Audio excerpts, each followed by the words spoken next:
Hello friends, legal and social awareness के इस episode में आपका बहुत बहुत स्वागत है। मैं करीम अहमद सिद्दीकी एडवोकेट। साथियों, आजकल जो एक बात अक्सर देखने को मिलती है कि जो बॉर्डर एज के जो युवक और युवतियां होती हैं, 16, 17 या 18 से कम, 2 महीने कम है, 5 महीने कम है, 3 महीने कम है, जो बॉर्डर एज की जो लड़कियां होती हैं, अक्सर ये उम्र ऐसी होती है कि लड़का लड़की एक दूसरे से अट्रैक्ट हो जाते हैं और प्रेम संबंधों में पड़ जाते हैं। लेकिन 2012 में आपको पता है कि पॉक्सो एक्ट बना था। पॉक्सो एक्ट के बनने के बाद लड़की की उम्र अगर 18 वर्ष से ज़रा सा भी कम है तो फिर उसकी मर्जी मायने नहीं रखती और पॉक्सो एक्ट में एफआईआर दर्ज हो जाती है। तो एक पॉक्सो एक्ट के ही मामले में जमानत की सुनवाई के समय इलाहाबाद हाई कोर्ट की एक बेंच ने एक बहुत ही वाजिब, बहुत ही जेन्युइन और एक रिलेवेंट सवाल उठाया है। हाँ दोस्तों, सवाल ये उठाया है कि क्या पॉक्सो एक्ट का उद्देश्य किशोरों के प्रेम संबंधों को अपराध बनाना था, जैसा कि हम आए दिन देखते रहते हैं। तो आज की वीडियो में इसी बेल ऑर्डर के बारे में बातचीत करने जा रहा हूँ। देखते हैं कि इस मामले के फैक्ट क्या थे और ऑनरेबल हाई कोर्ट ने ये महत्वपूर्ण सवाल उठाते हुए और भी क्या महत्वपूर्ण टिप्पणियाँ की हैं और फाइनली किस तरीके का ऑर्डर पारित किया है।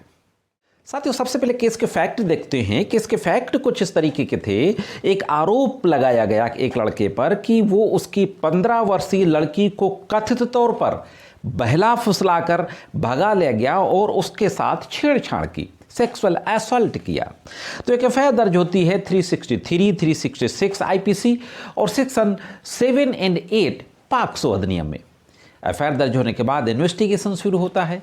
ड्यूरिंग द इन्वेस्टिगेशन अरेस्टिंग हो जाती है अभियुक्त की। अरेस्टिंग होने के बाद उसकी बेल डाली जाती है। जो जिले की जो पॉक्सो की स्पेशल कोर्टें होती हैं, इनके द्वारा बेल खारिज कर दी जाती है। इसके बाद इलाहाबाद हाई कोर्ट में बेल दाखिल की जाती है। इलाहाबाद हाई कोर्ट में जो criminal miscellaneous bail application number था 45007/2023 और अभी 26/10/23 को इसमें बेल का आदेश पारित किया गया इलाहाबाद हाई कोर्ट के द्वारा।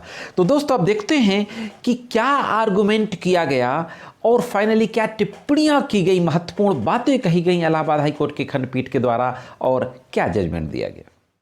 साथियों, एक्यूज्ड के एडवोकेट के द्वारा अपने आर्गुमेंट में मुख्य रूप से 2-3 बातें कही गई। पहली बात तो ये कही गई कि अनावश्यक हैरान परेशान करने, प्रताड़ित करने और विक्टिमाइज करने के लिए ये फॉल्स एफआईआर रजिस्टर्ड कराई गई है। दूसरी बात ये कही गई कि एफआईआर 12 घंटे विलंब से दर्ज कराई गई है, डिले है 12 आवर्स और there is no any reasonable explanation for the delay of the FIR. FIR 12 घंटे विलंब से क्यों दर्ज की गई, इसका कोई भी स्पष्टीकरण नहीं दिया गया। दूसरी बात कही गई कि स्थानीय स्कूल का जो प्रमाण पत्र, स्कूल लिविंग सर्टिफिकेट, जो उसके लिए एज के लिए जो दाखिल किया गया है, उस पर अभी विचार नहीं किया जा सकता। और यह कहते हुए सुप्रीम कोर्ट के एक महत्वपूर्ण केस ला का जिक्र किया जाता है। सुशील कुमार वर्सेज राकेश कुमार 2003 का केस था। पूरी डिटेल एससीसी जर्नल में पब्लिश हुआ था, आपके स्क्रीन पे है। और यह कहा गया कि इस केस में ऑनरेबल अपेक्स कोर्ट ने कहा था कि भारतीय समाज में ये एक टेंडेंसी देखने को मिलती है कि बच्चों की, खासतौर से लड़कियों की जो एक्चुअल एज होती है स्कूल में, उसको कम करके दर्ज कराते हैं। एक्चुअल एज से काफ़ी कम स्कूल में दाखिले के समय दर्ज कराते हैं। तो यह आर्गुमेंट किया गया दोस्तों। अब ऑनरेबल इलाहाबाद हाई कोर्ट के खंडपीठ के द्वारा सबसे पहले यह सवाल उठाया गया, जो कि मैंने शुरुआत में कहा था कि क्या पॉक्सो एक्ट का उद्देश्य किशोरों के प्रेम संबंधों को अपराध बनाना है। महत्वपूर्ण टिप्पणी करते हुए हाई कोर्ट की बेंच ने कहा कि आजकल यह कानून किशोरों के शोषण का उपकरण बन गया है, ये टूल बन गया है, कैसे टीनेज के लड़के लड़कियों को एक्सप्लॉइट किया जाए। दूसरी बात हाई कोर्ट ने कही कि ऐसे मामलों में जमानत देते समय सहमति पर विचार करना चाहिए कोर्ट को।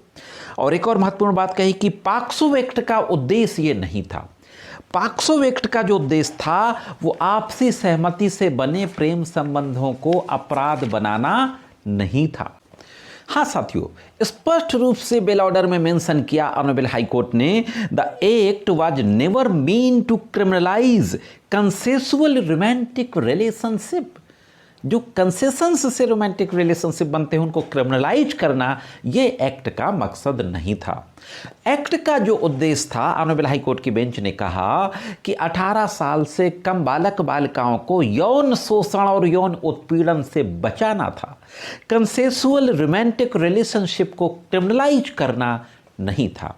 यह कहते हुए फाइनली पॉक्सो एक्ट के मामले में अभियुक्त को जमानत पर रिहा करने का आदेश पारित कर दिया जाता है। जैसा कि आजकल हाई कोर्ट के द्वारा बेल ऑर्डर में 2-3 शर्तें लगा दी जाती हैं कि गवाहों को डराएंगे धमकाएंगे नहीं, ट्रायल में कोऑपरेट करेंगे, तो इस तरीके की नॉर्मल बेल की कंडीशंस लगाते हुए बेल पर छोड़े जाने का आदेश पारित कर दिया जाता है। तो साथियों, यह था 363, 366 और पॉक्सो एक्ट में ऑनरेबल इलाहाबाद हाई कोर्ट द्वारा दिया गया जमानत का आदेश। मैं समझता हूं कि ऑनरेबल हाई कोर्ट की जो यह टिप्पणी है कि एक्ट का उद्देश्य किशोरों के प्रेम संबंधों को अपराध बनाना नहीं था, यह टिप्पणी का आप लोग ज़रूर फ़ायदा उठाएंगे डिस्ट्रिक्ट लेवल पे पॉक्सो एक्ट के बेल के मैटर्स में। दोस्तों, जानकारी कैसी लगी कमेंट्स करके ज़रूर बताएं। और यह जानकारी जो मेरे द्वारा दी जाती वीडियो आपको अच्छी लगती हो तो वीडियो को और भी लोगों को शेयर अवश्य करते रहा करें। और चैनल में नए हो, वीडियो को पहली बार देख रहे हैं तो चैनल को सब्सक्राइब करके बेल बटन को हिट करके ऑल पे सेट कर दें। आज के इस वीडियो में सिर्फ इतना ही। मिलते हैं किसी अन्य वीडियो में कानून की कुछ अन्य जानकारियों के साथ। तब तक कानून की विभिन्न तरह की जानकारियों के लिए देखते रहें लीगल एंड सोशल अवेयरनेस।